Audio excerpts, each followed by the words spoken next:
way to the mic, they start dimming the lights. You start feeling alright. From Birmingham, home of the Teddy Longs and the Ruben Studders. More once you discover. For all of the lovers, Whitney Houston and Roman Reigns. For all of the lovers, and Mickey James and Marvin Gaye. For all of the lovers, and Sasha Banks, Janelle Monáe, Silk, Sonic, and Paige. Allow me to say, look, I just found a place, sweet escape, every one of us. I was kinda lazy, I just made it off the struggle bus. Walking by the fate, cause I know it's right in front of us. Yo, I ain't with the hate, gotta focus on what's great. Ladies and gentlemen, Steph Hardy is on the air. Had to drop a couple bars just to make you all aware. So, sit back, relax, enjoy the show. You know I go by Joe or the rest of the flow. Hey y'all! Welcome to the 100th episode of the Hardy Wrestling Podcast with your girl Stephanie Hardy. Oh my god, 100 episodes, y'all. So in this episode, we're going to celebrate by, of course, going over news and gossipish, which is power-packed and full of a whole lot of stuff and drama. Then we're going to talk about the show and where it is and where it has been and where it's going to go in the celebration of HWP 100. And I'm going to talk about what I liked in wrestling this week, plus Money in the Bank predictions. So please, listen and enjoy this 100th episode of the Hardy Wrestling Podcast. Thank you, guys.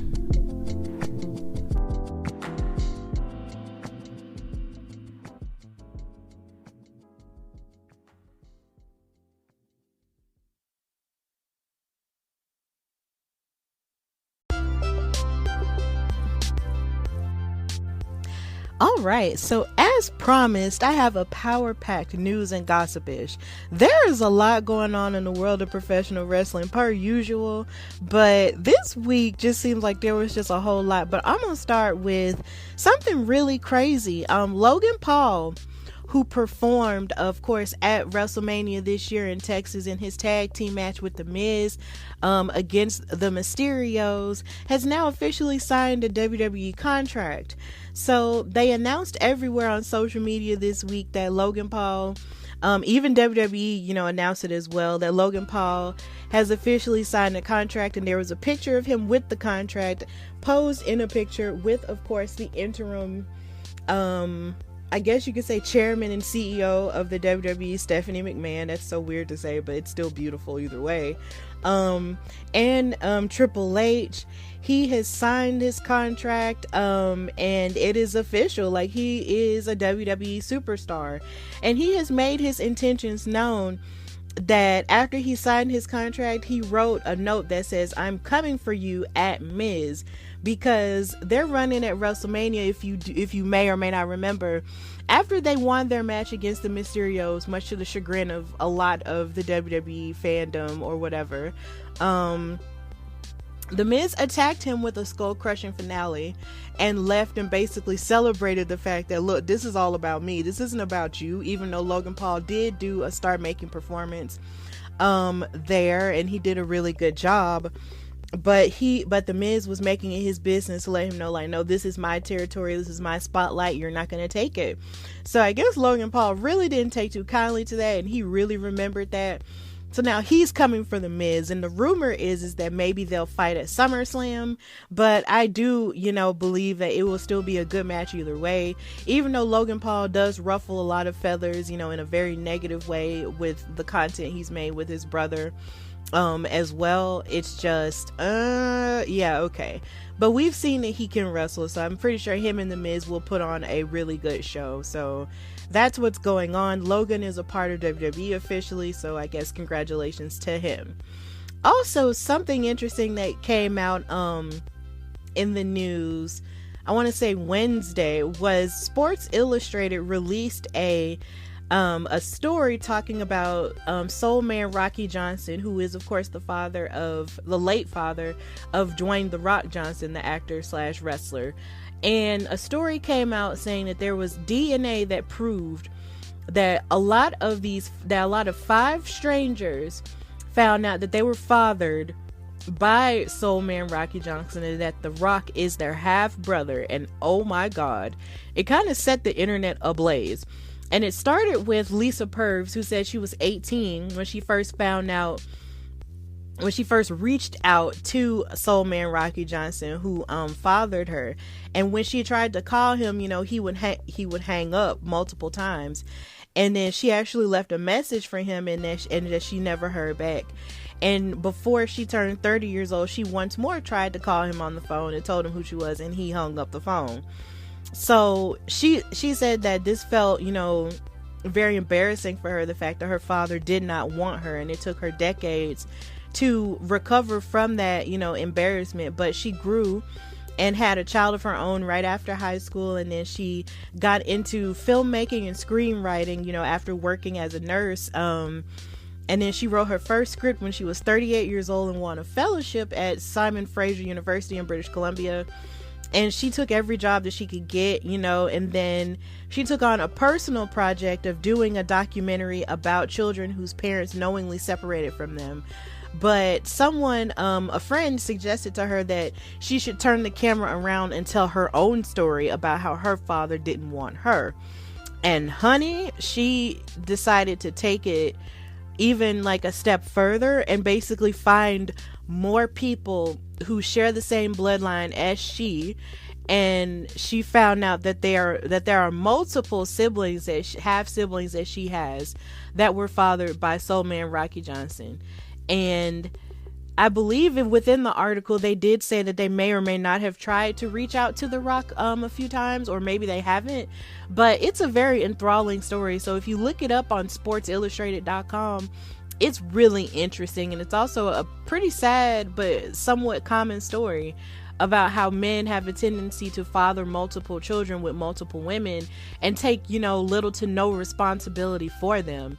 It's really sad, but in the end, ultimately, the children wind up making the most out of their lives in certain situations like that. And you can't just let stuff like that define you, because I know there are lots of single mothers who feel like, oh, this isn't fair, you're not, putting in your end of the bargain.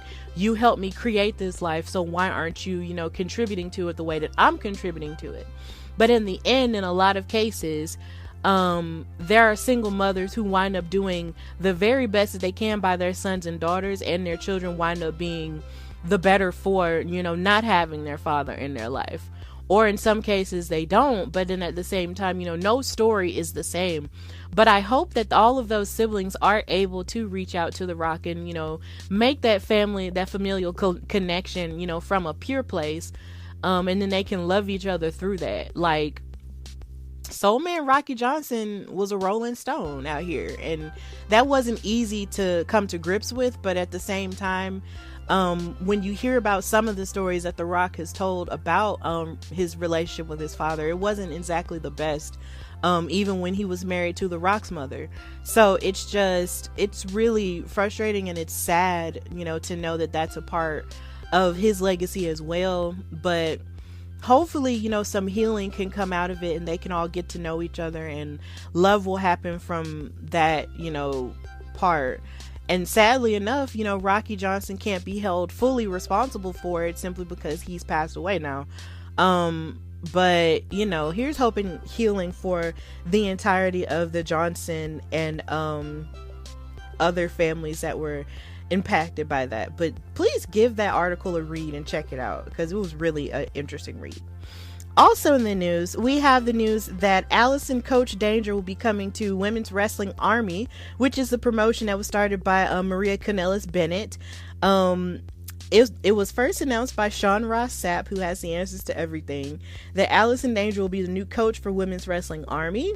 Her years of experience in WWE and Shimmer and around the world will bring another exciting element to WWA, and that coach will be hosting a seminar on Saturday, July the 9th, before their show, which is Chicago. Women's Wrestling Presents Chicago on July 8th and the 9th at the Logan Square Auditorium. So congratulations to her. Like, I've heard a lot about Allison Coach Danger, but I haven't really seen her wrestle before. But I do imagine that her reputation is a stellar one, so I can't wait to see what that has to offer. And I actually need to make some time and carve out some time to watch Women's Wrestling Army and WoW Superheroes as well, just to support these shows that are all female, because that's always important. Also in the news, we have Valerie Lareda agreeing to a WWE contract, and she became the first Cuban American woman to sign with the company. So as announced, WWE added its latest former MMA star to its roster this week by signing Bellator's Valerie Lareda to a contract. Lareda, who is the first Cuban American woman to sign with WWE, announced she was leaving her MMA career behind in favor of the Square Circle in an interview with Ariel Helwani. And she said that, "I'm really excited, and I've dedicated my whole life to martial arts, and everything has come to this moment, and this is my opportunity to showcase my culture and entertain the world. I'm emotional because I've worked really hard in my whole life. I've had a hard upbringing, and every day I've always just believed in myself and trained hard, hoping to make it to the next step and just chasing a dream that I've had in my heart since I was a baby." Lareda will officially begin with WWE on July the 18th, one day before her 24th birthday. These girls are so young, and I love it. She went 4-1 in her MMA career and last fought to a split decision victory over Taylor Turner in November. So this is going to be really interesting. I'm really excited for her, and the fact that she's making history as the first Cuban American wrestler to sign a WWE contract. Like, that's really cool, and I'm really happy for her in that aspect. And of course, she's going to bring all of her MMA background to it. I wonder if she'll start in NXT first before she goes to the main roster, but I'm pretty sure it's safe to assume that maybe she will, because there's a whole, class of new recruits, coming in all the time, but with the NIL and so many different things going on there. But congratulations to Valerie Lareda making her dreams come true. And her just being so young and doing it too. Like, there's a lot of these women who start off really young, like as young as Thea Hale, who just graduated from high school, and she's training, to be a wrestler on NXT and NXT Level Up and stuff like that. So it's just a beautiful and inspiring thing to see these young women, chasing their dreams and doing what it is that they feel like they want to do with their lives. So yeah, that's really great. Also in the news, Sasha Banks and Naomi are reportedly still on the WWE roster. Now, I know I may have addressed this one time on my YouTube channel where I was talking about the situation where Sasha and Naomi did walk out on Monday Night Raw as they were the women's tag team champions. And they haven't been back since because they've been suspended indefinitely. So I addressed it one time, but I'm going to address this because for a specific reason. So there have been multiple rumors put out by people who are insiders and even people who aren't insiders about Sasha Banks being released from WWE quietly. It's been reported that her and Naomi are reportedly still considered to be with the company.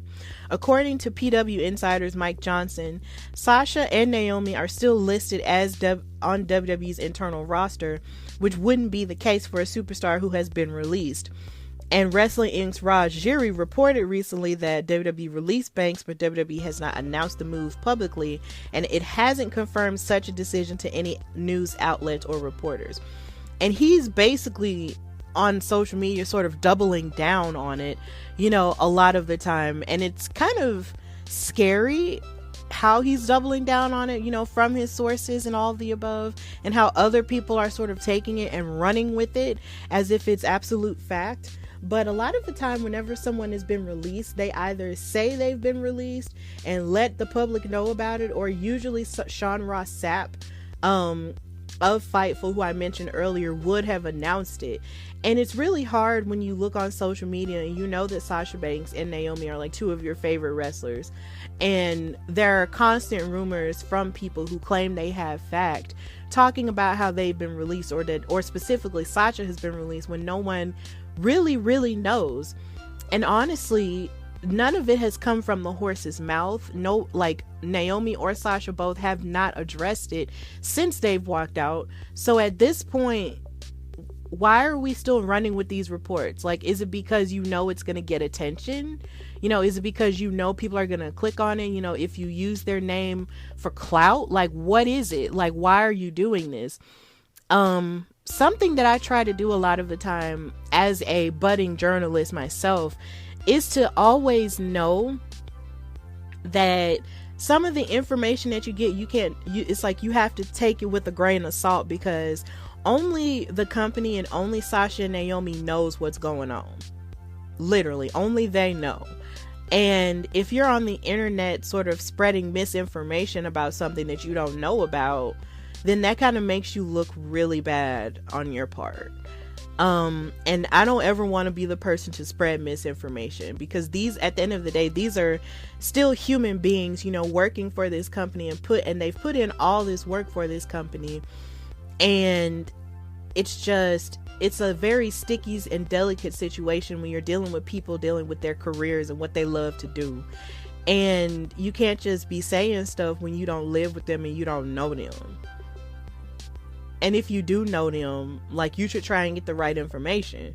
But it's okay to have a platform and say that you don't know. Like, there's no shame in that at all. So, yeah, let's just stop the misinformation about these women and just continue to show love and support for them, regardless of what decisions are made, will be made, or whatever. Because at the end of the day, these are still human beings, dealing with a very delicate situation that makes us all emotional and makes us all sad, with the way that the tag team gold has been ended and sort of pushed to the back because of it. Because on WWE programming, they have yet to mention the tag titles, because after they were given up, they did announce that a tournament would take place, but yet nothing. It's been almost a month, I believe, if not a whole month, because it's July now, and nothing has been mentioned about the women's tag team titles. Absolutely nothing. So, maybe they've scrapped it completely, or I would just prefer if they would replace it with a mid-card title for the women. But either way, it's a delicate situation, and we shouldn't talk about it if we don't know all the information. And also know that the lesson is that just because you have a platform doesn't mean you have to know or give off the impression that you know everything. The smartest person in the world is the person who can admit that they don't know everything. And that's just what I have to say about that. So I love my girls, and I hope that at some point they can come back. But either way, let's just stop pretending that we know everything, because we don't. Also in the news, there's basically like a rumor that Tony Khan, of course the owner of AEW, reportedly gave approval for AEW superstars to send videos for WWE congratulating John Cena on his 20th anniversary in the wrestling business and in WWE. So a lot of fans, especially myself, was taken by surprise on Monday when we were watching a lot of these tribute videos come in for John Cena celebrating his 20th anniversary. When we had multiple AEW stars, pop up underneath their regular WWE names, which I thought was funny because they had Chris Jericho up there, but Chris Jericho is Chris Jericho. He's always been Chris Jericho. That's never going to change. But then they had Big Show on there as Big Show, and not Paul White. And then you had you had Bryan Danielson as Daniel Bryan, and they still had their videos on there, along with multiple others like Randy Orton, Edge, Trish Stratus, and so many other people as well. So according to Fightful Select, WWE representatives contacted AEW President Tony Khan to receive clearance for Jericho, Bryan, and Big Show to send in videos, and Khan approved them all. Fightful added that WWE was able to get videos from virtually everyone they hoped to for the Cena tribute. Jericho, Bryan, and the Big Show are all former WWE superstars who worked extensively with John Cena, so it made sense that WWE would want to get comments from them. So it was really great. You also had congratulations from Shawn Michaels and Triple H and Kurt Angle. So it was really, really a nice tribute that happened, for John Cena. And I'll talk more about that in what I liked in wrestling this week.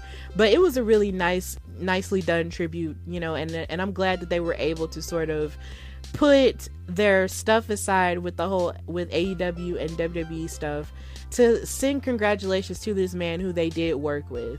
So it was really nice, and it was a nice touch. So I'm glad that Tony Khan, gave his approval and let that happen. Also in the news, we have the report of when WWE knew that Rhea Ripley would miss Money in the Bank. So WWE announced last week that Rhea Ripley would miss her Raw Women's Championship match against Bianca Belair at Money in the Bank, but they knew well before then that she would be unable to compete.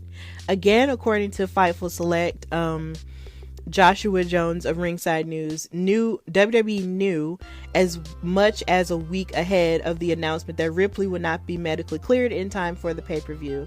3 weeks ago, if you remember on Raw, Rhea Ripley won a fatal 4-way match to become the number 1 contender for the Raw Women's title, and earn a match against Bianca Belair at Money in the Bank.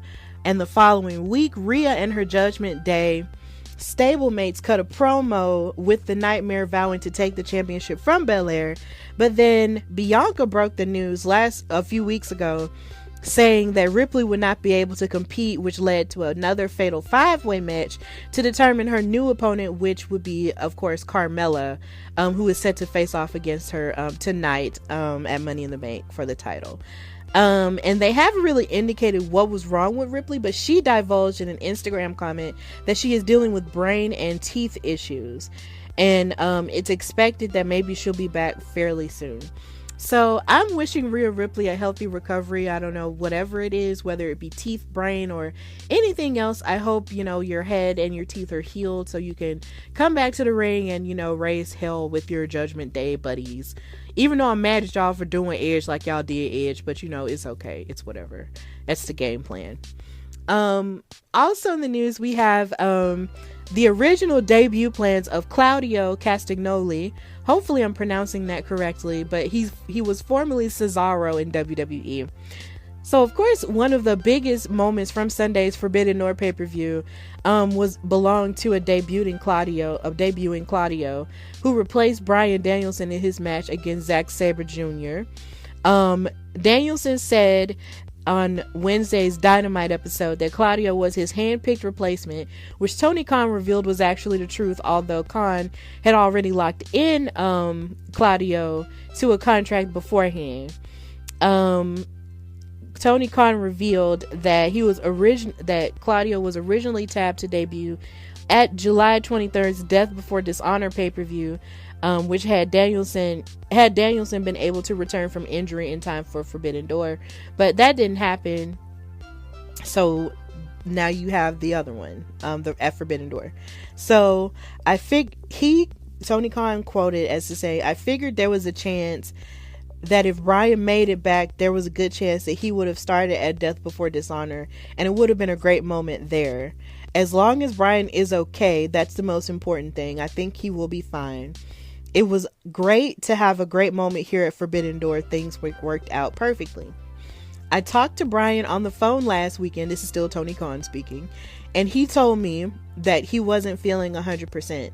As soon as he said that, I said, we're 8 days from the pay-per-view. If you're not feeling 100% today, don't even think about wrestling on the pay-per-view. Don't even think about wrestling at Blood and Guts." He mentioned Claudio, and I said, "That's funny. I have Claudio under contract," and he hadn't told anybody. So yeah, it would have been a nice moment for him, but at the same time, bringing him back at Forbidden Door was still pretty cool in and of itself, and I hope and I wish nothing but good things for Claudio in his career in AEW. He did all kinds of great things in WWE, except win the Universal or World WWE Championship. I hate that, but other than that, Claudio did really great things in that and in Ring of Honor and stuff, so I guess the same could be assumed for AEW, so I think that's going to be good. So congratulations to Claudio regardless. And finally in the news, we have Jeff Jarrett, who spoke on the current state of Impact Wrestling. He's had his say on the longevity of the promotion that began operations over 20 years ago. Of course, Impact Wrestling has been celebrating their 20th anniversary, and they celebrated it even more on June the 19th with the annual Slammiversary pay-per-view, which took place at the Asylum, which is better known as the Nashville Fairgrounds in Nashville, Tennessee. And it's the same venue that the company filmed a plethora of shows during its inaugural year as a promotion. And of course, a handful of former talent appeared on the broadcast, which included videos from Kurt Angle, Sting, and AJ Styles, who is currently contracted to WWE. And he even thanked WWE for allowing him to do that, because Impact Wrestling meant the world to him, you know, during his rise as a star. Now, Jarrett said on his interview with Corey Graves and Vic Joseph on After the Bell, as an entity, Ted Turner's WCW didn't last 20 years. But also think about the trajectory of Impact Wrestling. It's no secret there's been a lot of ups and there were some downs, and quite a few downs, but it's still rocking and rolling and creating content too. So hats off to that group in so many ways.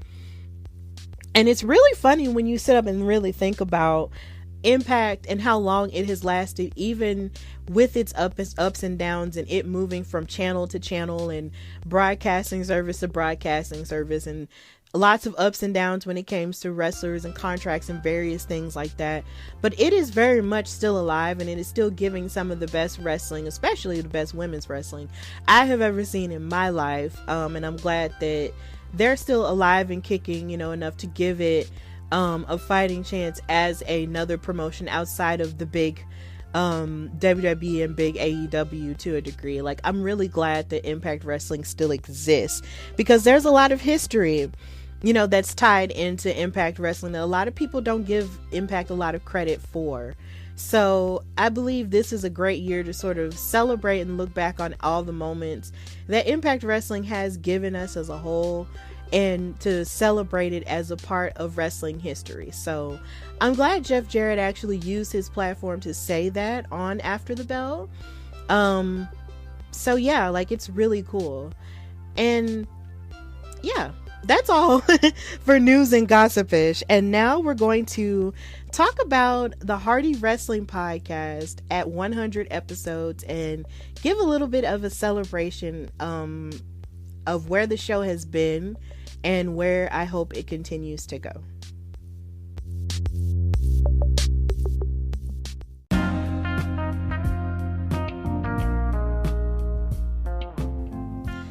All right, so this is HWP 100, a celebration. Oh my God.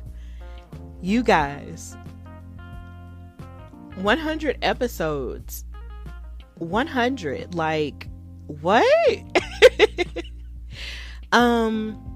I was just sitting here thinking about it, and even this week, you know, I've been thinking about it as well.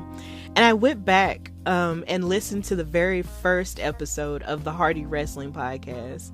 And the first episode was about maybe 32 minutes long, and I just remember back then feeling so nervous, you know, asking myself if I really wanted to do this, because I mean, at the time I knew I had so much stuff to say about wrestling, and I knew that there was so much I wanted to say and give at that point, but I just didn't know if I was, number one, good enough to say it, number two, if anyone would actually listen to me, and number three, if I could do it. But I just said, you know what, Stephanie, you ain't got nothing else to do at this point. You don't have a job at this point.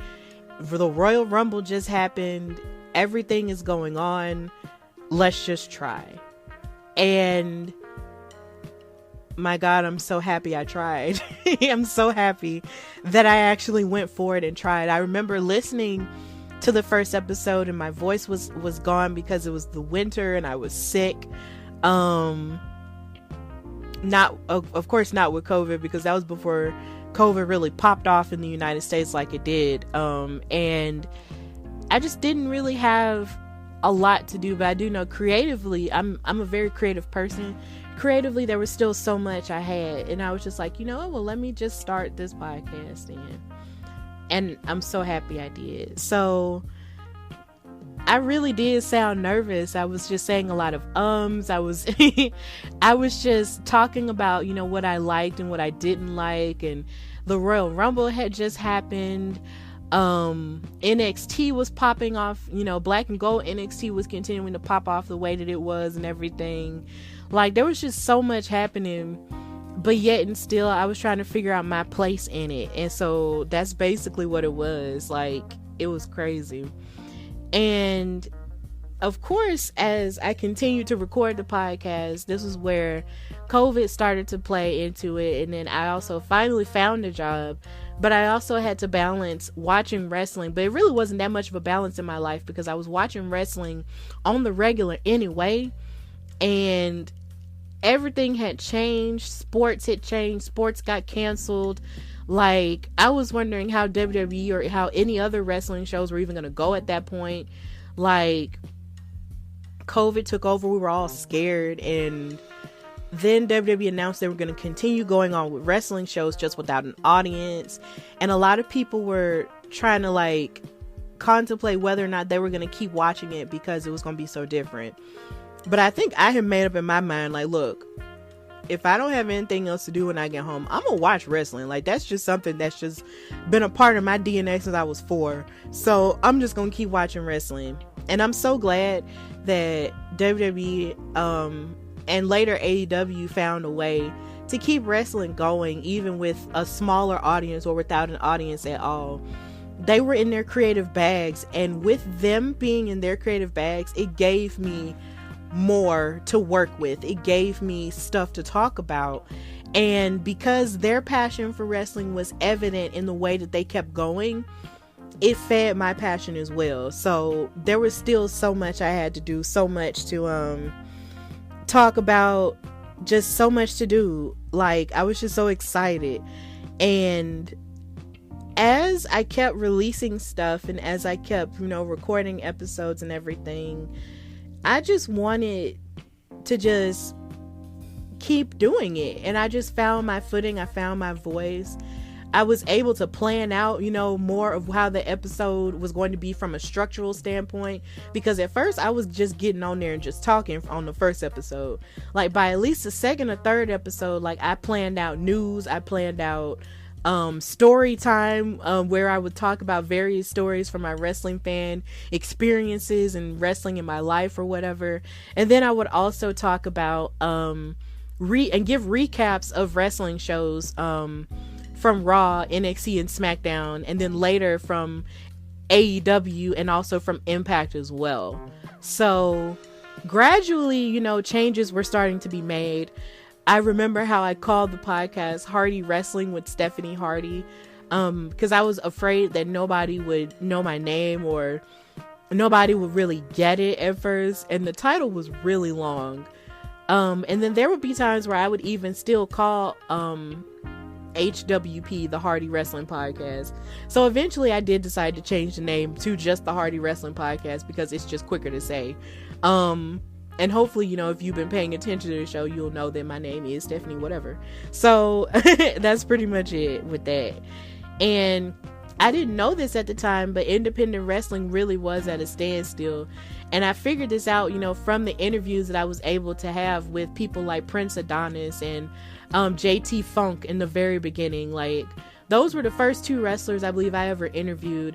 And they were telling me how it was, with the pandemic and how they were sort of depending upon working a part of their regular jobs while also selling merchandise in order to keep them afloat during the pandemic. And hearing stories even after them and talking about the pandemic and everything and how it affected their business. Like, it's amazing how so many independent wrestlers were able to continue their training, or in some ways, or continue, honing their craft in promos and doing their camera work and everything, and still being able to do stuff like that while everything was shut down. Like, those were the type of stories, as I started interviewing people, that really got to me and really inspired me. Because wrestling is these people's livelihoods in a lot of cases. They really do this because they love it.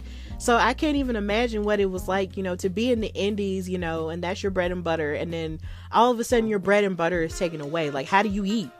Like, it's crazy. But I'm just so happy that I was able to hear those types of stories. And then, of course, during the pandemic, there was all kinds of releases WWE was doing, and that started making people feel really bad and really angry and isolated online, and that was a bit much. A lot of the time it was really a bit much, but either way, those people wound up finding themselves and doing the best that they could with that. So it was still really hard to hear when the only thing you can really focus on during the pandemic was what was going on social media as opposed to what's going on in your real life. It was just a hard, crazy time for wrestling. But in the midst of that, everything that was going on in my life, it's just when people started seeing that I created, a social media presence, a little bit of a social media presence than I had been before, I began to get invited to streaming parties that people would have when it came to wrestling, and when it came to watching, after shows or like we would stream pay-per-views and stuff like that and then watch it with other people. Like, I loved being able to do stuff like that, even like with Blurred Over, like, or have interviews with Jared Hicks, who had one at one point. And I believe Old Face Wrestling, I'm not sure if he's still podcasting at this point, but I was able to be on a streaming party with him and also with those wrestling girls. Like, doing stuff like that really did, give me life. And also being on Inside the Ropes with Tyron Asbury and creating a family, my first wrestling podcasting family with him, with Derek Gamble, with Rob Williams, who I had on the show very recently with Bob Culture, and Miranda Morales, who is just a woman who I love and admire so very much. They were my first wrestling podcasting family, and whenever I had a question about getting guests on the show or trying a new thing with my podcast, I would always ask them first. And I would ask my boyfriend, then I would ask them first. And then they would give me all kinds of advice and tidbits and encouragement, in times where I felt like I wanted to just give up. But they really were, encouraging. They were the first people who bought the very first t-shirt I made for my podcast, the Chill, Positive, and Passionate shirt, with the logo that wasn't even official yet, but it still had my name on it. Like, they were my first wrestling podcasting family, and I'm so grateful to them for giving me all the love that they gave me in the beginning, and for continuing to support me even now. And seeing them grow, has been a beautiful thing as well. And I love and appreciate them for that. Like, I'm just so happy that they were my first podcasting family that I got to do stuff with and participate with, and the first people who were able to big me up at first. I'm just so glad. And I'm also grateful for my church members who listened to my podcast as well, before the pandemic happened and, everything shut down, including church. I'm so grateful for them because, it's so funny that a part of the reason why I tried my best not to say really bad words on here a lot of the time was because I had church members listening to the podcast, and I didn't want them to see me as, some crazy heathen, who curses like a sailor and stuff like that. But then it's like, when I get in front of church people, it's like I'm a whole different person. Like, I tried my best not to do that, but then sometimes it just comes out, and it's just, I just try my best not to, I just try my best not to do that. But, it's just, I'm just really grateful for Miss Dawn and for DeMarcus for supporting the show, and also for Pastor Mike and his kids who I tried to get as guests on my show, but then Zoom was acting up and it was just stupid. But thank you to you guys as well.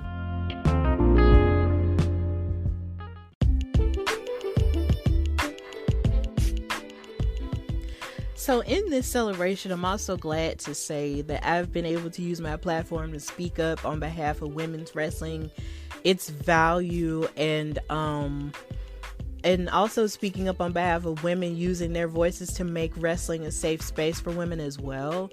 I know, like, the first thing I really thought of when it came to speaking up for the value of women's wrestling was when Mickie James, someone who I've had the pleasure of meeting twice, it was reported that when she got released from WWE, they gave her stuff back in the trash bag, number one, and then number two, there was someone backstage, when she advocated for another all-female show, the person, a male backstage, told her that women's wrestling does not sell, And I remember that pissed all of us off. Like, that made everyone angry.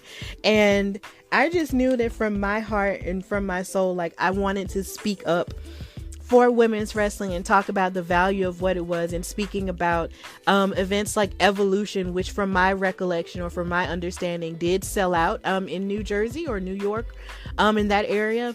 And then also when you have the success of NWA Empower, which Mickie James produced herself, it's just that the value of women's wrestling is absolutely high. Like, you can't put a price on it, especially now. We live in a country where women's rights are under attack, and it's like when we see women dominating in certain spaces, there are people in power who are intimidated by that. But the thing is, we can't let that, stop us and let that get in the way of us. So when it comes down to it, women's wrestling deserves to thrive as much as men's wrestling does. And there are still major shows that still have like maybe one wrestling match involving the women that's less than 10 minutes. But then you have so many other matches in that one card for that company that'll last more than 10 minutes or more than 15 minutes. So there's still work to be done in terms of women's wrestling. And I'm glad that my platform, I've used my platform to discuss that and talk about that, in a way that's healthy, while also understanding that something needs to be done and improvements need to be made, and that women's wrestling and women in wrestling deserve to have a safe space. Because especially with the speaking out movement that took place, I was glad I was able to speak to that too, because women getting harassed in the workplace when all they want to do is do their job and wrestle, was just hearing those stories, man, it was really hard. But I am glad that the people who spoke out on those issues had the strength to do it, and actually, wanted to, tip the scales in terms of safe spaces for women in wrestling. And I'm so glad that conversations like that happened and I was able to do that.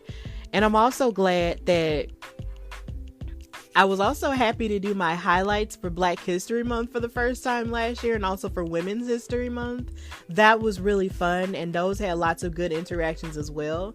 So much so to the point to when I did Teddy Long, he saw the stuff that I was doing and he wanted to actually be on my show, which was surprising as heck to me. And also the fact that, he said he rarely does podcasts, because sometimes whenever people do interviews with him, they try to flip something, to mean something negative. But the fact that he noticed that we were both from Birmingham, Alabama, like, that was really what did it for him. And I, assured him that I wasn't, seeking to, benefit from this in a ugly way. I told him, like, look, I just want you on my show because you're an icon, you're a legend. I just want you on my show. And he was able to see that, and he actually said yes, and we did it via Zoom. And if you look on YouTube, that was in the beginning of my video interview stages, because the camera from Zoom had me and him going back and forth within the conversation. But either way, I'm glad it happened regardless of the technological issues not the issues, but just the stuff that Zoom had going on back then. Like, I'm just glad we were able to make it happen. And I was honored to have a guest like him on my show, because, holla, I mean, Jesus Christ, that's the dude. Like, he was that guy that was putting all of our faves against The Undertaker as punishment. He was the guy who loved having, 6-man tag team matches, but he's also an accomplished referee, an accomplished manager. Like, he's just done all these things. And I was just so happy to have him on there, even in, at the beginning. And I'm happy to have had as many interviews as I've had.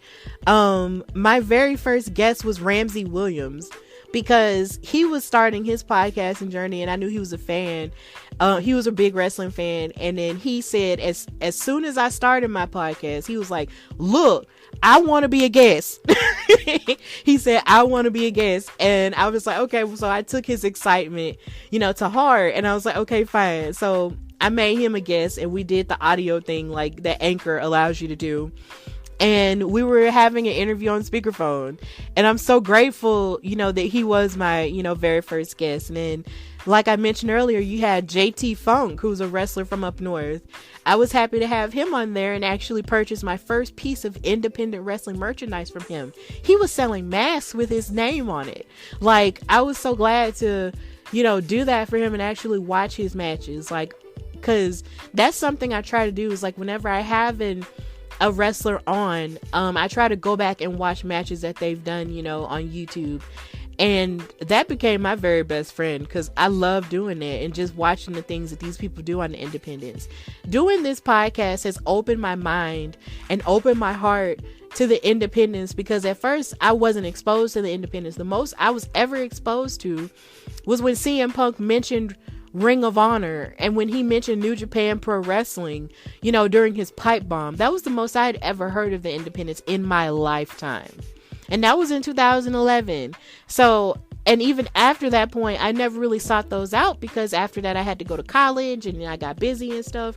But the independence is a very real thing, and it's thriving and it's beautiful.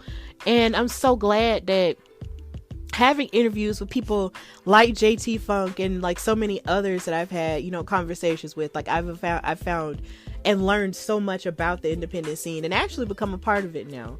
And then, like I mentioned earlier, Jared Hicks was an earlier guest, and I was happy to have him. My boyfriend was a guest on the 20th episode. I tried talking to him immediately about being a guest when I started it, but he was like, nah, like, let me crawl before I can walk. Put in a few more episodes first, and then we'll do it. My boyfriend's an introvert. Shout out to him. But when I was able to finally have him on, it was still very good. So that was cool. And then just the people I've had on my show, like I just want to mention their names and still be, just to mention the fact that I'm grateful for them. Like Big Smooth, like he's from Fairfield, like he's from where I'm from in Fairfield, Alabama. So having him on the show meant a lot, and he was the champion of Spartan Wrestling at the time. Like having him on meant a lot. Promise Braxton, who was my very first female guest from Reality of Wrestling, and she's been a Diamonds champion as well, like, and she's been featured on AEW Dark. Like having her on my show meant the world to me, and hopefully I can have her back. Like photographer Mark Torres, who takes all those beautiful pictures on Instagram of the stars, like having him on there, like that was an honor as well. And even having Thunder Rosa, who's like the AEW Women's World Champion now and the founder of Mission Pro Wrestling, like having her on there meant the world to me, because I knew I was just starting, and just having someone, like her who had been on television before and just who had won multiple titles before, and even doing it, via audio and not even on video, like that meant the world to me that she actually, did that. I'm so grateful to her for doing that for me. Like, I kid you not, when I got the interview with her and finished it, the next day I went to work and cried about it. Like, it just meant the world to me for someone like her and for someone like Teddy Long to come on my show. Like, they don't have to do this, especially with me just starting and everything. And I was just so grateful to everything that she was saying about women's wrestling and wanting it to grow, and her journey, and all of the above. Like, I just loved it. I was just so grateful. And having people who are commentators and ring announcers like Devin Christensen on my show, having the entirety of the Jobber Tears podcast on my show for Black History Month, having all three of them as guests, week after week after week, meant the world to me, as well. And just having their support and their love. Like, Janelle from HR is the reason why I was able to survive New York this past time. I don't want to say survive like I almost died a couple times, because I didn't. But just how I was able to get around and, know my way around. Like, that was all Janelle. Like, most of that was all Janelle from the HR, and I'm just so grateful for her. And I'm grateful for Sir Wilkins for, taking up for me whenever there was that one point where I got disrespected on Facebook. Like, him clapping back and just his energy, his energy and his charisma gives me energy and charisma. And then also his brother, Mr. Black, like his, energy gives me energy as well. So I'm just grateful for them, and grateful that I was able to have them on my show. I'm grateful for people like Miranda Morales, who's been on my show twice now, for Duncan Solaire, who I had to make stuff work with because he's out in Asia wrestling. Like, I had to figure that out, but I was still able to, and just us working together in that way, like, that is great. And he's still a supporter and a friend of the pod. Like, Oh my God. Like, I'm really grateful for John Averson, who came on the show as well. And he is a graduate of, if not a graduate of Alabama State, he went to Alabama State University. I'm grateful for him coming on this show. Casey Dillon, who gave me my first wrestling job with the Belladonna division as a commentator from just listening to a few seconds of my podcast. She didn't have to do that, but she did, and I'm grateful for her. And Veronica Fairchild, like, these are icons in independent wrestling, and they gave me a chance to commentate for their new baby. Like, I just can't even begin to tell you what that means to me, like, on a deep level. And now you can find all of our matches on Fight TV, and even making it on Fight TV with Women's Wrestling Talk.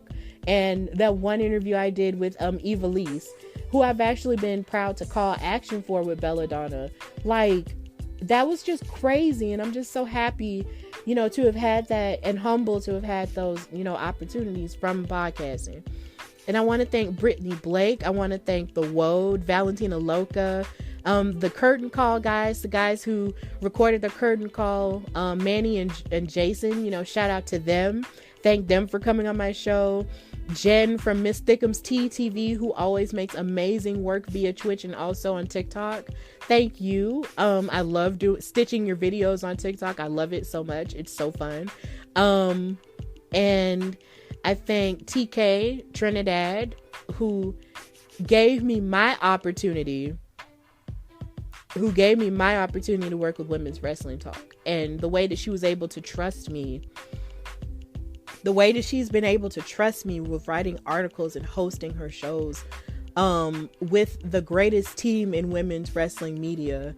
Like, I'm just so grateful for everything that she has allowed me to do, for her even letting me interview wrestlers on the media carpet for NWA weekend in St. Louis. Like, she didn't have to let me do that. She believes in me in a way that means a lot to me. And there's just so much I could say about her and the way she's been there for me in these past couple of months with everything that was going on with my mom and stuff. Like, she's been there for me in a very deep way that I'll always appreciate and love her for.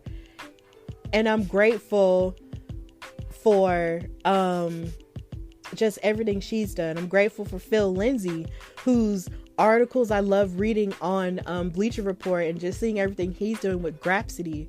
Like, he's just been doing such great stuff, and I'm so happy I was able to have him on my show. Even though we had different opinions about things, I still definitely respect him as someone who supports me. And I support him because he does such amazing work, and he's such a great advocate for women's wrestling, and wrestling as a whole.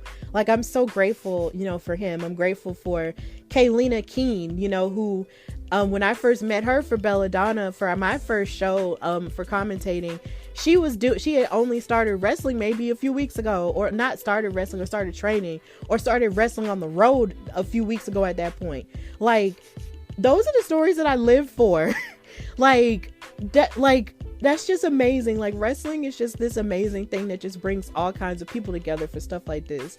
And I'm grateful for Amber Nova and her career and everything she offered, the show, and telling us about her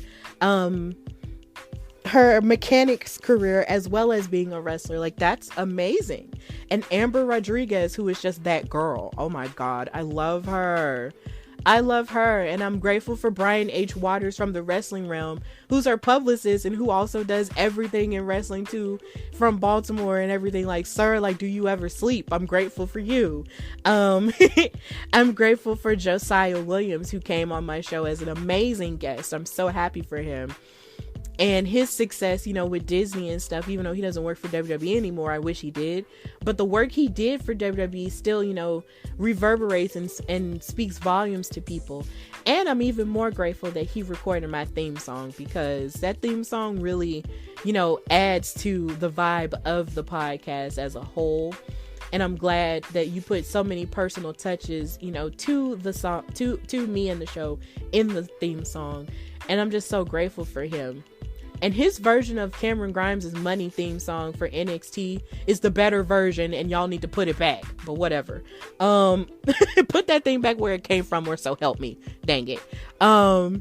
I'm grateful for Shalonce Royal, you know, who was somebody I connected with, like, off the jump in the locker room at Belladonna. I'm grateful for her, and I love watching her grow. And I love how she and I have so many parallels in life. The fact that we both are classically trained singers, and she, you know, adds that element, you know, to her gimmick. And that's pretty star making for me. It's like, she should be on TV more, and I want to see more of that, you know, from her, and I'm so grateful. I'm grateful to Scarlett Harris, the author, who wrote A Diva is a Female Version of a Wrestler.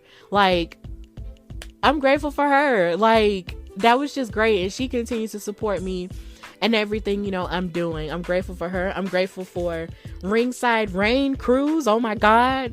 Like, her winning the SummerSlam announcer contest, you know, and everything, and her journey, and the fact that Big E and Corbin, you know, gave her good, you know, feedback, and then her sitting next to Beth Phoenix during Edge's match, and like, that was so cool. And hearing those stories like that, you know, as her being from the Philippines and stuff, like, hearing stuff like that was just amazing. And I'm grateful for Tootie Lynn, who, you know, turned it out at NWA Empower and proceeded to give, you know, Chelsea Green a run for her money for the women's tournament cup that she almost won. Like, her being from St. Louis, and also her mama for supporting me too. Like, that was lit. I love that. Like, I just love Tootie Lynn, and I just love seeing her grow and win all these titles and stuff. Like, the Little Blue Dragon, you know, is fierce, y'all. And I'm grateful for Jay Lee, who comes to Belladonna a lot of the time. And I'm grateful for Turbo Floyd, who's a part of a tag team called the Outrunners, with Truth Magnum. I'm so grateful for them for coming on my show, and for Cassandra Golden, Belladonna's first Forbidden Elegance champion. Like, just seeing her do her thing was just really inspiring. Like, and I'm even more grateful for Aubrey Edwards for coming on my show too. Like, she's an AEW referee, and she came on my show during the time of which, you know, my mom was in the hospital, and I was just like, so I'm going to push through and try to do this interview as best as I can. And after that, I just decided to take a break after that point. But I'm so glad she was able to come on my show. And, you know, we had such a good time with each other. And when we met, she gave me the biggest hug, like she said she would. And we just connected, and we just had such a great time. And I loved watching her teach about refereeing and stuff at the seminar before our show. Like, that was just really good stuff. I love that. And I'm really grateful for the politician Dexter Roswell and Logan Roswell being the first LGBTQIA plus couple to come on my wrestling couple at that, to come on my show. That was really great. And we definitely connected as well, because I believe either Logan or Dexter, I believe it was Logan, said he was at Empower, and I noticed his t-shirt because I have the same t-shirt, and I was just like, oh my God, were you there? And he was just like, yeah. And we talked about it, and then we were able to get on the show and everything. Like, that was an amazing experience, and I wish them all the best in their love. And considering Logan is also training to be a wrestler too, like, I'm really interested in seeing how that goes, and I'm really happy about it. And they also supported me during a dark time in my life too. But I really, you know, am grateful for them. I'm grateful for Jordan McClain. I am grateful for Jordan McClain because we are both from Alabama, except he lives in Huntsville though.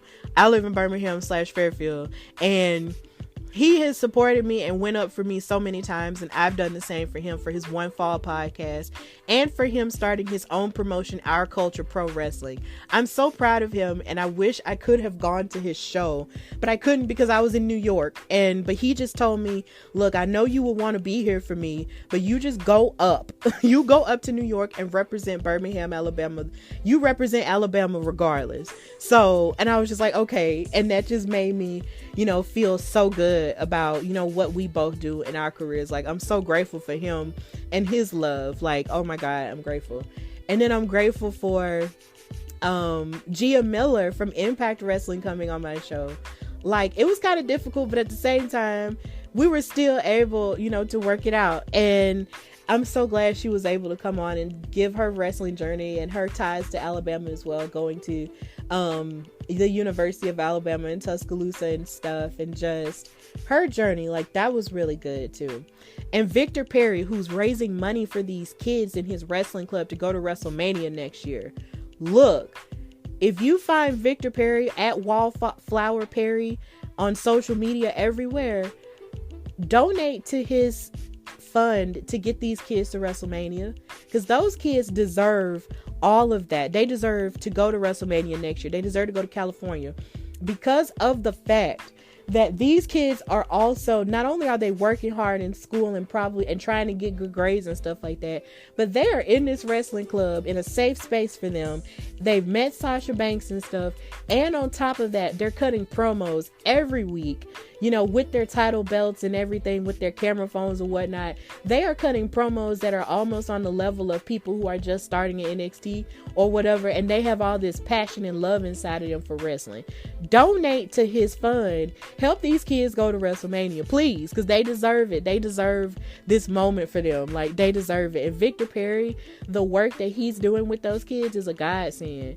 Like, and then even him and his music career is taking off. But really what he's doing with those children and giving them a safe space to love wrestling and watch wrestling the way that they do in public school, which can be hard at times. And I can only imagine how hard it is now. Oh my God. Yes, please support them and support him. And I'm grateful for Alex Lajas, Queen of the Ring, for coming on my show, from Complex Unsanctioned, Queen of Joshi. Church of Joshi, my bad. But I'm grateful for her and all of her stories and what she represents. I'm grateful for Lo from Wrestling Wind Down. I'm grateful for Cresta Star and for Sahara 7 for coming on my show too. They were really great guests, and I've had so many guests so far, and I can only hope that, you know, I can have more guests as we go into the next 100 episodes, depending on what happens in my life from now on. But I hope to continue to have amazing guests. And I'm really grateful. I feel like I keep saying that word a lot of the time, but I really am grateful though. I'm grateful for being able to record on my phone. But I'm also grateful for not only just being able to record on my phone, but for having bought a podcast microphone from Barnes & Noble and plugging it into my computer and recording stuff there. I'm grateful for being able to do some of my interviews on video on StreamYard now, when once upon a time I was struggling with using Zoom and their whole, you know, free thing, but you could only have so much storage. I'm grateful. And even from going from Zoom, even back to when I was just doing recordings for interviews via Anchor, using like a link to send to people via Messenger or something like that in the DMs. Like, this has really been an evolution. Like, going from that to Zoom to StreamYard now, like, that means the world to me, because people can actually see more of my face. It's like, you can hear my voice, sure, but now people actually know what I look like. And that makes me feel so glad that people are actually open to that and seeing the face that matches the voice. And hopefully my face is pleasant for you guys to look at. But if not, then you're here now, so whatever. Like, I'm grateful to have a ring light on my desk, like, that my boyfriend bought me for Christmas. And I'm grateful that ring light was able to be put back together again by Keith Mack. Thank you for fixing it in New York, because child, the struggle bus. I'm grateful for Miss Demetria, who I go to church with, for making my first podcast t-shirts. I'm really, with her company Restoration Tees, I'm really grateful for that. And I'm also grateful that I now have merchandise on TeePublic, teepublic.com/HWP store. Buy some Hardy Wrestling Podcast merchandise. I have t-shirts, I have tank tops, I have mugs, I have notebooks, I have pillows. So if you're a fan of the podcast, please buy the merchandise. And if you buy the merchandise, take pictures with it, you know, like show me that you love the Hardy Wrestle podcast and tag me in it and stuff like that everywhere, because this merchandise is good stuff. And you can get it in multiple colors too. You don't just have to get it in black, because I know wrestling t-shirts love to be in black, but with TeePublic you can get it in every color except white, because the letters of the podcast logo are white. So don't do that to yourself. My dad did it and it was a mistake. You can barely see you can't see the word podcast because he ordered the white shirt. Don't get it in white, but get it in every other color, but except white. But either way, go to teepublic.com/HWP store, or just type in Hardy Wrestling Podcast. You'll find it. I'm grateful for Anchor's logos, because they let you start like with like a base level logo, and I really did have like 2 or 3 base level logos with flowers and stuff like that, until I was finally able to get a beautiful working like logo from Clement Wong. Like, thank you, Clement, for crafting a beautiful logo with me that I'm so proud of having and so proud of looking at. Like, on a tapestry, my logo looks like $1 million. And it works for conventions and stuff like that. Like, I love it. It is so beautiful, and I'm so grateful for that logo. And I'm happy that even in my evolution, I've been able to participate in conventions, like from Comic-Con, which was mainly an anime convention, but it's a convention really for everything. I'm really grateful that I was able to participate that this past February, and ask a question of Sammy Guevara, who was TNT champion at the time, and Ty Conti. And I'm grateful that I was able to see a wrestling match in a convention as well with New Era South Wrestling. Like, that was cool. Or New Era South Wrestling. That was amazing. And I'm grateful for Cinnamon and her husband Salvador, my best friend and her husband, for helping me, you know, that weekend, because that weekend felt like a work shift, because it was 3 days and not just 2. But I'm still grateful for it either way, because it was a great experience. I was able to learn and network with people, and do interviews with people who love wrestling, and do my first ever sit downs at conventions about wrestling and stuff. Like, that was cool. And I'm really grateful to Blurred Sunbay and every person who sat down with me and did interviews. Those are up on YouTube. Please check those out if you haven't already. And it was just a great time that weekend. It really was. And I'm grateful for my time at Alabama Comic-Con, which I did talk about on an earlier episode, where I met all the kids, took pictures with the children with my title belt, and of course met Trish, Lita, and Mickey James again. And of course, sat on the stage and asked them that one question, and they asked the question of me and let me sit with them the whole time. Beautiful moment in my life. It made me very emotional, made me emotional afterward, made me emotional at Black WrestleFest, had me crying in front of these people that I just met that day. But it's okay though. Every time I see Trish, anything with Trish, Lita, or Mickey in it, it just hits different every time now, because they gave me so much love and encouragement. So I'm appreciative of that. And I love being at Black WrestleFest. Like, being at conventions is really fun, and hopefully I can do more of them, you know, once transportation, you know, gives me the ability to do so. But I love doing conventions, and I love networking with people and talking to wrestling fans and all of the above. So I love that. And I'm really grateful for my Women's Wrestling Talk family, and finding comfort in practicing, you know, my hosting craft, and also learning more about news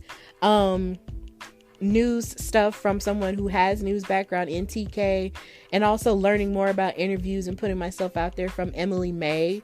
I'm so grateful to those two, because they really have helped me learn so much about writing, so much about different things. I'm just so grateful.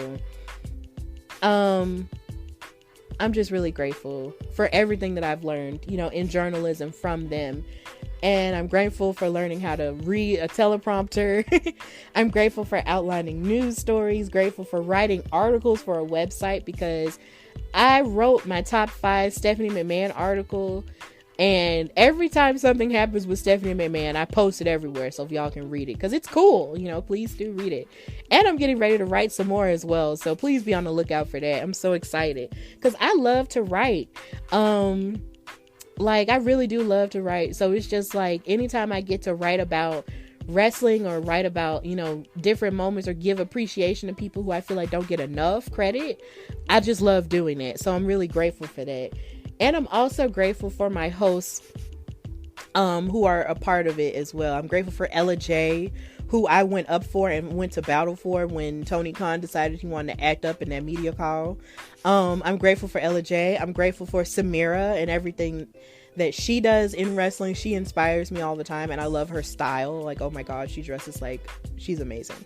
I'm grateful for Drian Santana, my San. I love her. My SmackDown and Rampage codes, I love her so much. And I appreciate her encouragement as well. I'm grateful for Katrina Blake, who helped me find a place to eat for breakfast when I was in New York. And I'm also grateful for her being my NXT 2.0 NXT UK host, and just seeing everything she's doing, from backstage interviewing to the interviews and live streams that she does on her own channel, In Cat We Trust. I'm just really grateful to watch these people rise, in their gifts, and it's just so amazing. And then watching her do this while also being a mother to 3 beautiful children who all look like her. Like, I just can't. She's just so amazing to me, like how she just makes that happen. She makes all of it happen, and I'm just so grateful for her. And also her boyfriend Max too, because he was really nice in New York too. I'm grateful for him. And he pushed me, he gave me the wherewithal to actually talk to Trisha Dora when she came into Black WrestleFest too. Like, Jesus Christ, I was so nervous. And I'm grateful for Nikki Bougie, who gives me so much life and makes me laugh every time we're on a stream together. And I just love her honesty, and I love her passion for Impact Wrestling as well as a Tennessean. And I just love just everything she has to say. Like, I could just listen to her talk like all day. I really can. Like, I can listen to Nikki talk all day.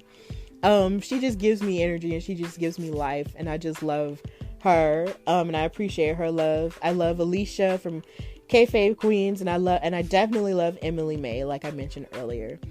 And I'm grateful that I learned so much from my NWA Empower experience, where I interviewed so many women like Melina, like Jazz, like Mickey James, like Awesome Kong, like the Hex, who were the NWA Women's World Tag Team champions at the time, and they held on to those belts for a long time. Like, they really did. Like, I was grateful for talking to them.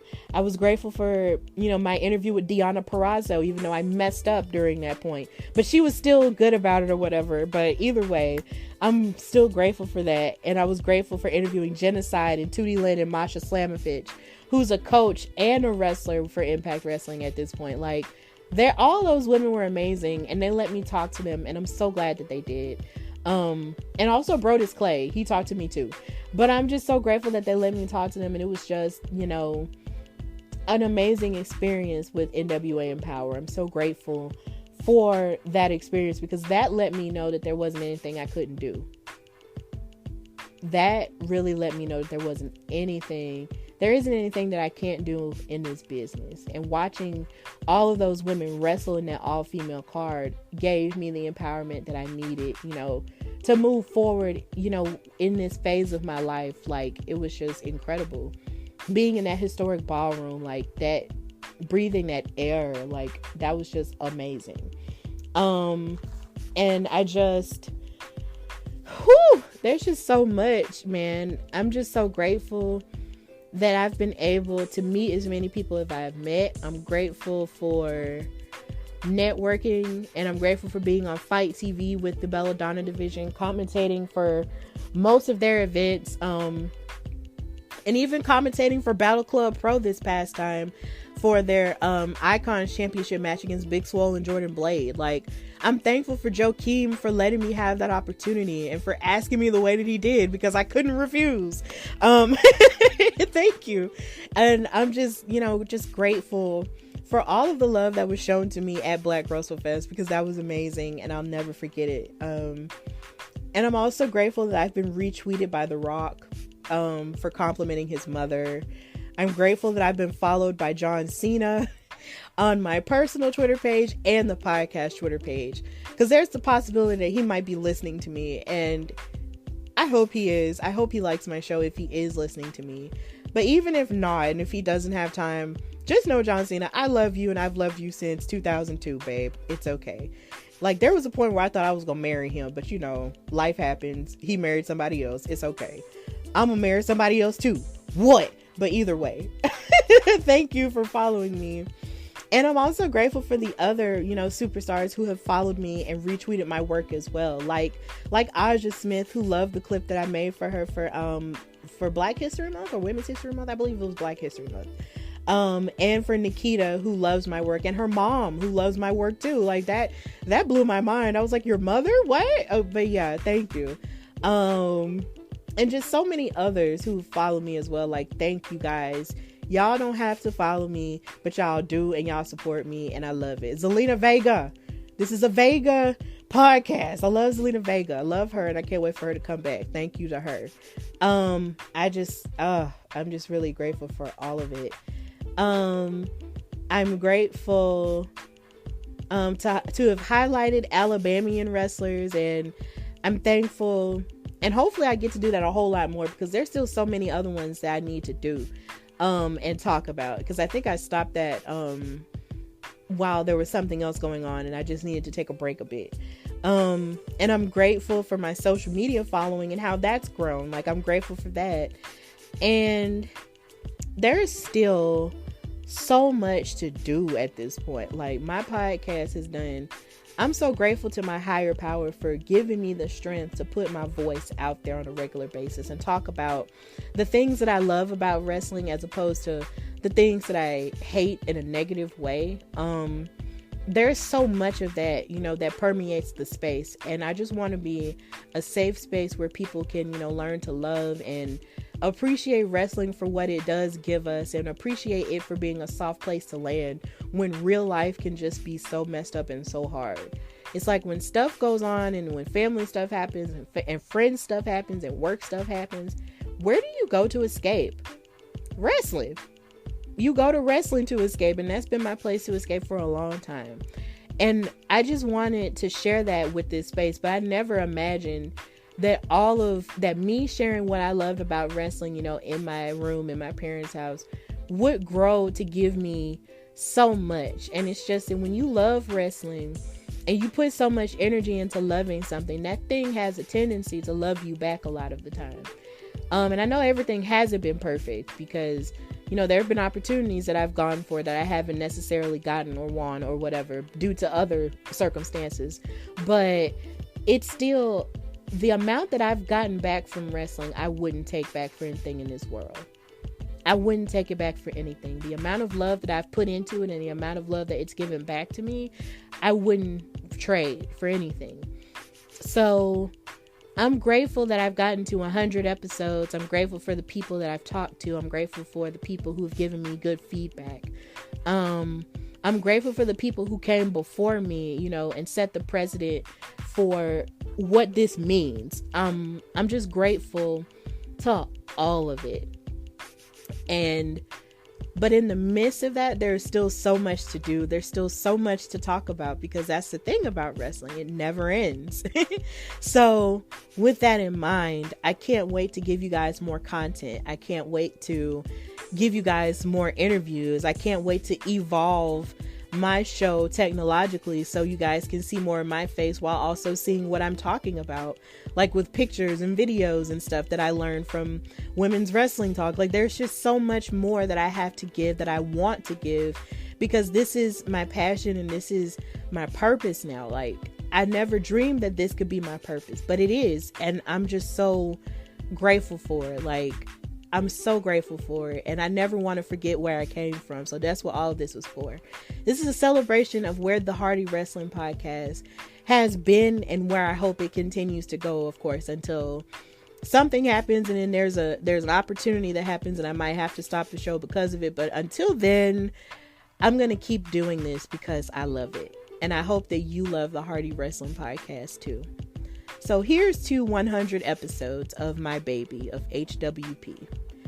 And I hope that there can be 100 more.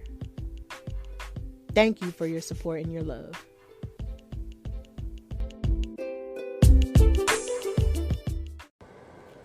Okay, so I was sitting with my friends one day and they asked me, Stephanie, how do you record your podcast? And I said, with the Anchor app on my phone. And they were like, are you serious? I'm like, yeah, it's that simple. It is absolutely free. There are creation tools that allow you to record and edit your podcast right from your phone and your computer.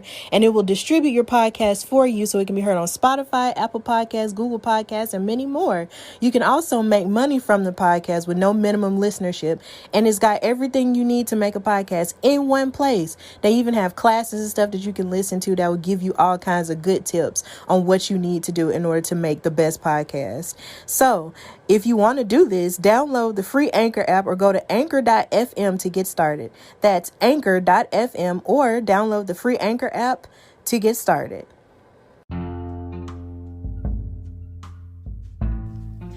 All right, so after all of that sappiness, all of that love and sappiness, I get to talk about what I liked in wrestling this week, and hopefully you liked it too, and then you can share what you liked in wrestling this week when I make my posts and stuff of my clips of this episode. So, starting with Monday Night Raw, I loved John Cena's 20th anniversary celebration. Like from the beginning of the episode all the way almost up until the end, it just felt like a celebration of him and all of his accomplishments and his contributions to the WWE as a whole. And it felt like a giant love letter to the man. Like in the beginning, like he walked in and made his entrance and everybody was clapping for him and everything. Everybody was giving him high fives, shaking his hands and everything. And the coolest part about it was R-Truth met his hero finally. And he dapped him up and hugged him and everything, and I was just like, what? Oh my god, that was so sweet. And then just seeing John Cena come out in his new gear and everything, well, not new gear, but his new merchandise or whatever, like that was so sweet. I thought they were gonna begin the show with him, but they didn't. But he had his own little thing, you know, towards like the third hour of the show, where he gave his speech talking about, you know, everything he's done and how grateful he is to the fans for allowing him to succeed like he has. And it was just so funny because I calculated it, and when he debuted in 2002, I was about 8 or 9 years old when he really like debuted, and now I'm like 28, 29, and here he is, you know, with this amazing career to show for it, and he's a movie star now. Like, it's crazy when you really think about it, and just how he's grown as a wrestler and as an actor as well. Like, it was so great, and I definitely implore you to watch his speech, because it's very sweet, and it's very it's a good retrospective of everything that he's done. And then I love all the videos that people sent in that I talked about earlier in News and Gossipish, you know, sending him congratulations. Some of his greatest rivals, you know, sending in videos and stuff like that. Like, that was cool too. So congratulations to John Cena, and thank you for following me on Twitter, like I said earlier. But yeah, like, that was really good. And I love how when he made his entrance, everybody in the locker room was out and clapping for him and everything, and they had all of his logos from all of his colorful t-shirts on the screen. And I was just like, y'all ain't finna do this to me. Y'all not finna sit here and make me cry on a Monday night. I'm not finna do it.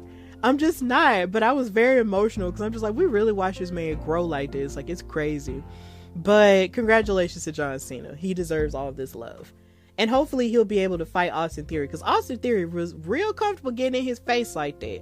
But hopefully they'll fight at SummerSlam, because yeah, it's interesting.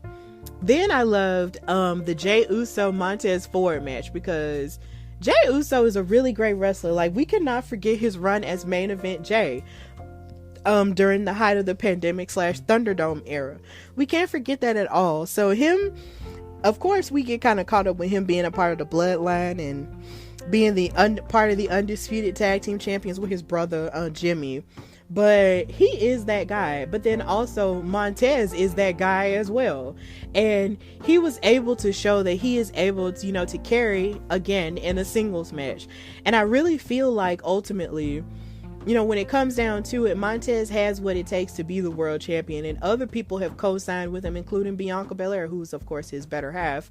But this match really showed and proved that if Jay and Montez wanted to go solo tomorrow, they could. So that was a really good match, and Montez came out with the win. So I'm gonna give my predictions, for the Uso and Street Profits match later on in this segment. But it was a great match and I enjoyed it. I also loved how Miz was alluding to the Logan Paul drama, because of course Logan Paul has now signed with WWE, and he has said that he's coming after the Miz.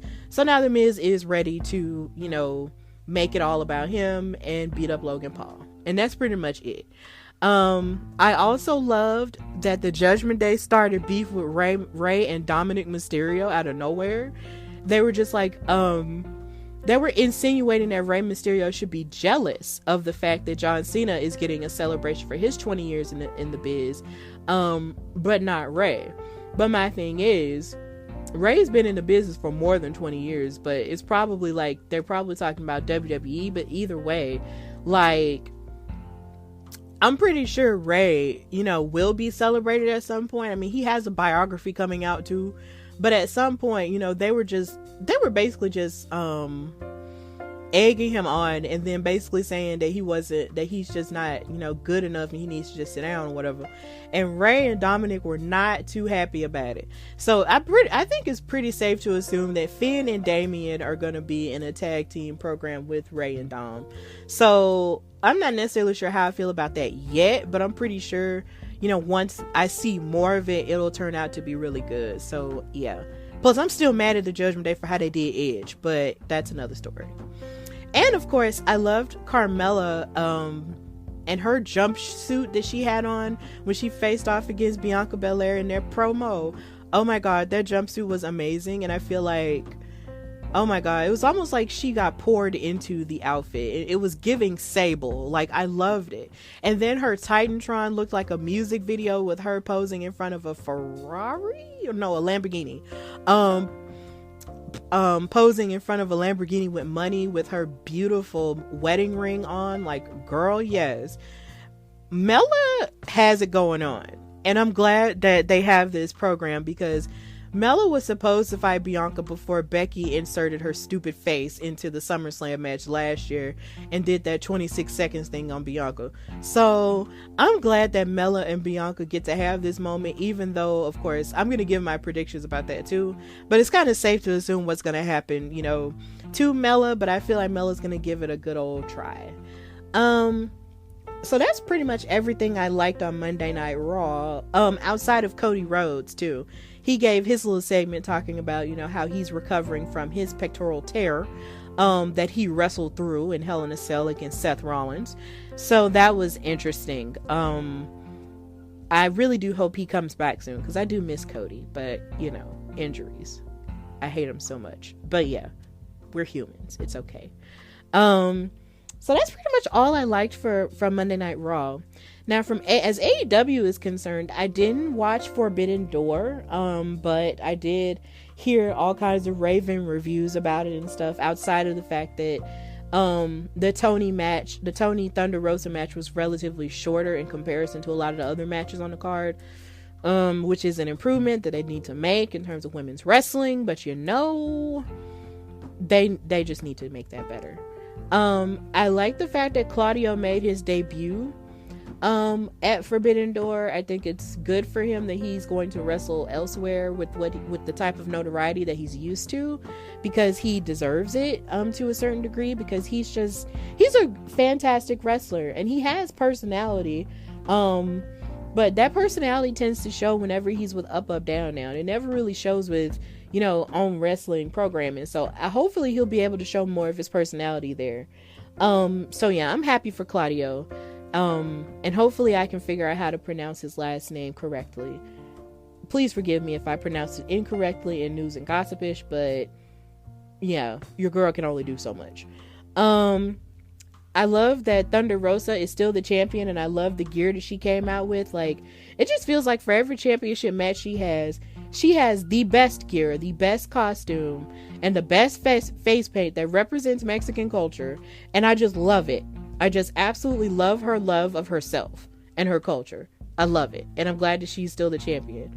And I also liked the Acclaim's Platinum Max Caster's rap mentioning the Malice at the Palace in Detroit last night at Rampage. I thought that was pretty cool. And the fact that he was supposed to be in the Royal Rampage, which had 2 rings in there, which I thought was really interesting. He was rapping, and my thing is, dude, you need to get in the ring before the next person, comes out. But his rap was really good, and he really did mention the Malice at the Palace. So if you are an NBA fan, if you know, you know. So yeah, and I also love the match between Toni Storm and Nyla Rose, because Nyla Rose looked like she was kind of ragdolling Toni Storm for a minute. Like, she was running through her. Like, it was crazy. Like, I really liked that match. But then, of course, Toni Storm came out with the win. And then Nyla and Marina Shafir, decided to gang up on her. But then Thunder Rosa came to Toni's defense, and Tony Schiavone called them Thunderstorm. So basically, Thunder Rosa and Toni Storm are going to be Team Thunderstorm, in their tag team match. And I am so grateful for that, because that is just the coolest name for a tag team ever. They're Team Thunderstorm. It's cute. I love it so much. So yeah, Tony Schiavone is a GOAT in this business, and he deserves his flowers for that. That was really great. I know Jade bullies him a lot and tells him to cut the ish, but that was actually really good. That was really good, okay? So that's really all I liked from AEW. But now to go into what I liked from SmackDown. I loved how on SmackDown they did the Money in the Bank promo on the ladders, like they did a long time of, like, few years back. And of course, I feel like this promo was really good, except for the fact that Omos wasn't on a ladder, because of course he's like 7 foot tall. So what are you going to do with a man that big on a ladder? And then MVP wasn't on the ladder either. He was just standing outside the ring being his mouthpiece. And I thought that was awkward. I'm just like, bro, like, if you're going to be his mouthpiece, maybe you should have climbed up there. But then again, MVP had on a suit, so I don't know how well that would have worked out. But either way, the Money in the Bank promos on the ladder thing is something they should do more often. And honestly, I wish they had done that with the women too, but then they just decided to put them in a match. Which I did like, for the most part, so I'm not angry about it. And then something else I loved about SmackDown was basically everything that Pat McAfee says or does when it comes to himself, or when it comes to Corbin, or when it comes to anybody else.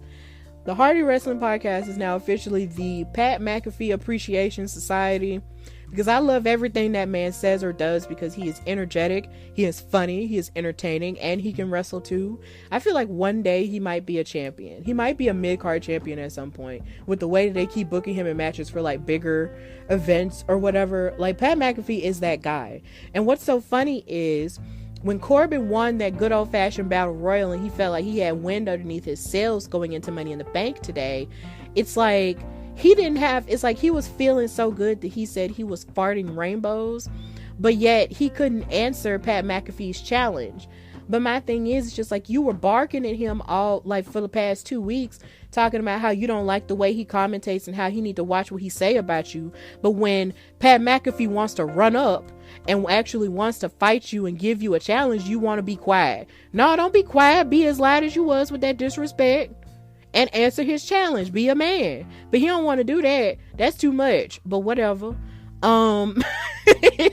Either way, Pat McAfee is that guy. I love him, and he just deserves all the love. And I need to buy some of his t-shirts, because I just love Pat. I love him, and I figure if I ever meet him in real life, I might just hug him, because I just love Pat McAfee so much. Respect, but yes.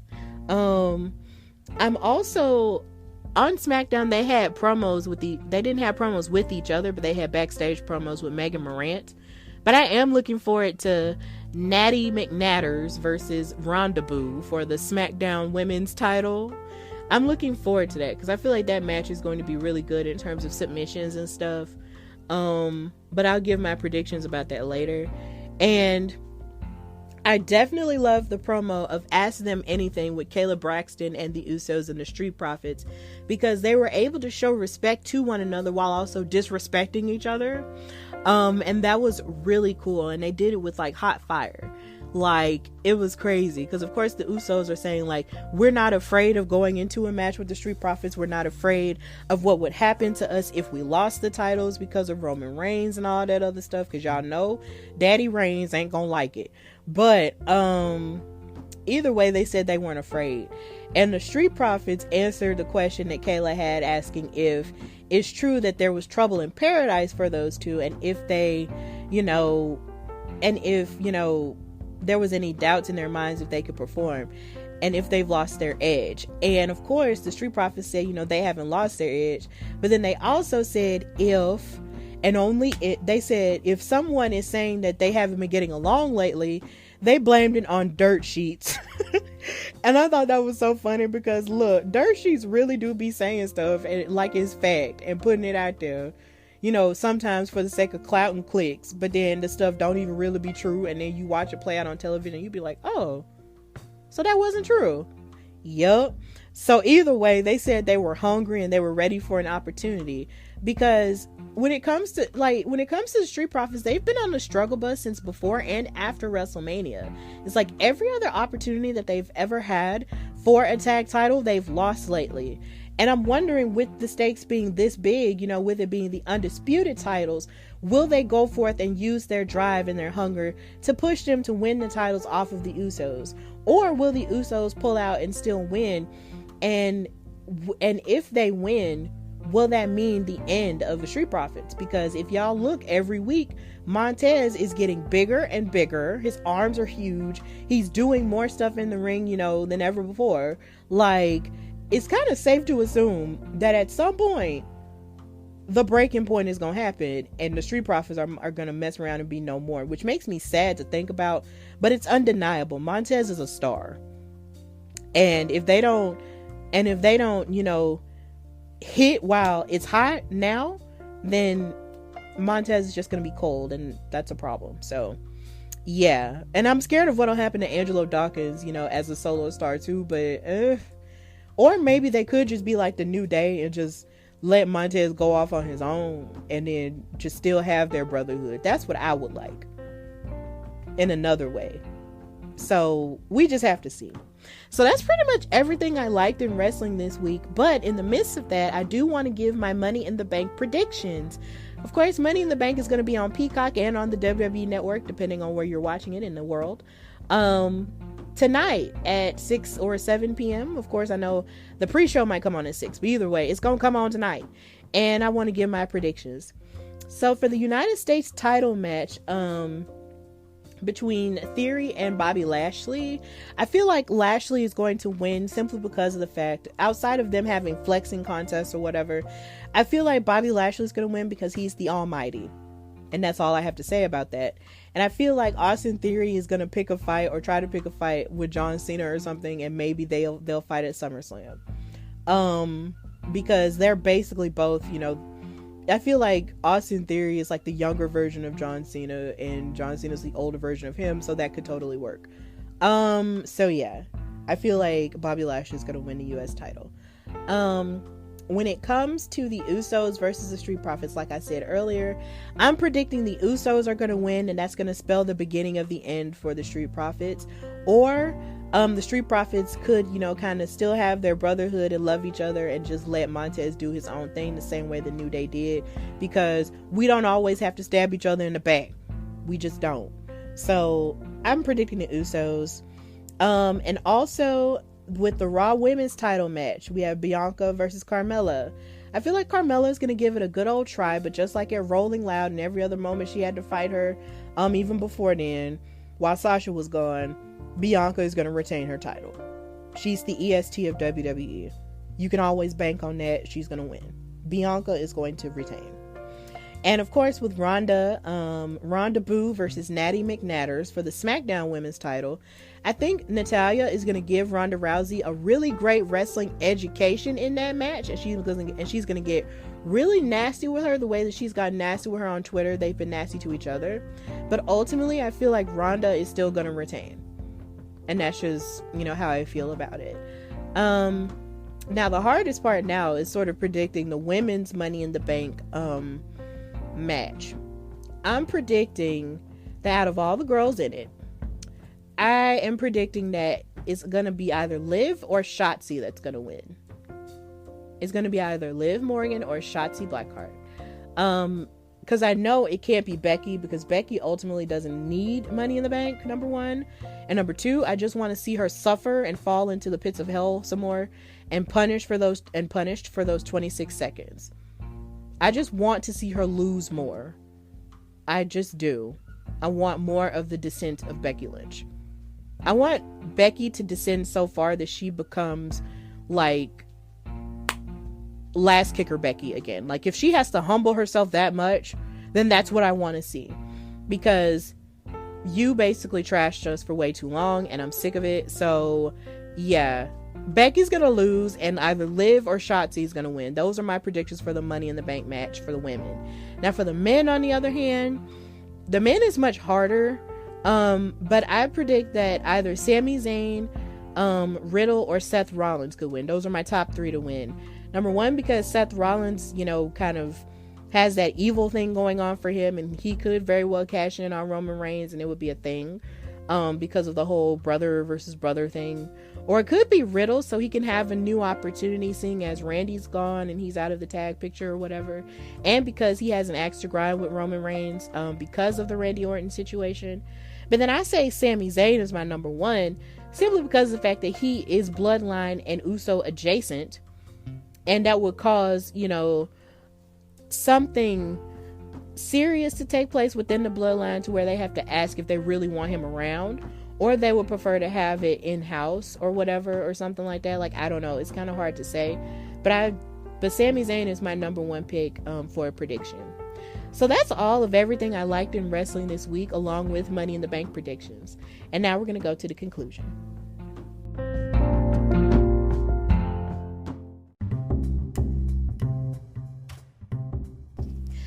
All right, so thank you for listening to this 100th episode of the Hardy Wrestling Podcast. As usual, you can follow me, your girl Stephanie Hardy, on Instagram and Twitter at Queen Steph Hardy, and follow the Hardy Wrestling Podcast on Instagram at Hardy Wrestling Podcast, and follow the Hardy Wrestling Podcast on Twitter at Hardy Wrestle Pod. Thank you to all of my followers and all of my supporters on social media and all of the above. And also check out the show, episodes of the show, and also interviews that I've done at my conventions and stuff like that on my YouTube channel, The Hardy Wrestling Podcast. Yes, it's the, because if you don't type the, you're going to get Matt and Jeff and everybody else. So look up The Hardy Wrestling Podcast on YouTube and listen to the audio version of the Hardy Wrestling Podcast on Spotify, Anchor, Apple Podcasts, Google Podcasts, Spreaker, and everywhere else you can get podcasts. So, of course, next week I might have an episode, or next week I might not. But either way, I'm so grateful to have this podcast and this platform to give a safe space to talk about wrestling and to talk about what I love about it. And hopefully I can continue to do that until, of course, I can't anymore and I have other stuff to do. But I'm just so grateful for all of you for listening and sticking with me for this long. And I hope that you're living a fantastic and fulfilled life as you're moving about in this world, and just being the good part of life and not the angry or dark part of life, and just continuing to just press on for what you care about and love on the people in your life while you can, because life is crazy, but as long as we lead with love and light, then everything will be just fine. So thank you for supporting the Hardy Wrestling Podcast with your girl Stephanie Hardy. And until next time, bye y'all.